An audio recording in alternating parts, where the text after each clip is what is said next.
அன்பார்ந்த மாணவர்களே, ஸ்கூல்ஸ் எல்லாம் ரீஓபன் ஆக போகுது. பெரும்பாலான மாணவர்கள் கேட்கக்கூடிய கேள்வி, எப்படி ஈஸியா படிக்கிறது?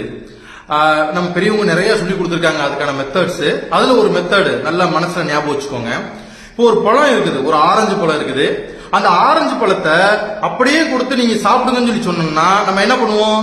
அதனுடைய தோலை உரிப்போம். தோலை உரிச்சு ஒரு சொலையா எடுத்து நம்ம சாப்பிடுவோம். யாராவது அந்த ஆரஞ்சு பழத்தை அப்படியே பிச்சு அப்படியே முழு பழத்தையும் யாராவது வாயை போட்டு சாப்பிடுவாங்களா? நிச்சயமா சாப்பிட மாட்டாங்க, இல்லையா? அப்ப அது மாதிரிதான் படிப்போம். நீங்க எப்படி ஒரு ஆரஞ்சு பழத்தை ஒரு சொலையா பிச்சு பிச்சு சாப்பிடுறீங்களோ அதே போல படிப்ப கொஞ்சம் கொஞ்சம் கொஞ்சமா தான் நீங்க எடுத்துக்க முடியும். ஒரே நாள்ல என்னால ஒரு புக்கை முடிக்க முடியுமா? ஒரே நாள்ல என்னால ஒரு லெசன் 2 லெசன் படிக்க முடியுமா அப்படின்னா நிச்சயமா முடியாது. கொஞ்சம் கொஞ்சமாக ஒரு லெசன்ல நம்ம இன்னைக்கு எவ்வளவு பார்ட் படிக்கணும் அப்படிங்கிற தெளிவு நமக்கு வேணும். இந்த தெளிவோட படிச்சோம் அப்படின்னு சொல்லி சொன்னா 10th 11th 12th எழுதக்கூடிய மாணவர்கள் அவர்களுடைய அந்த பப்ளிக் எக்ஸாமினுடைய முடிவு அப்படிங்கிறது மிக சிறப்பாக அமையும். நன்றி.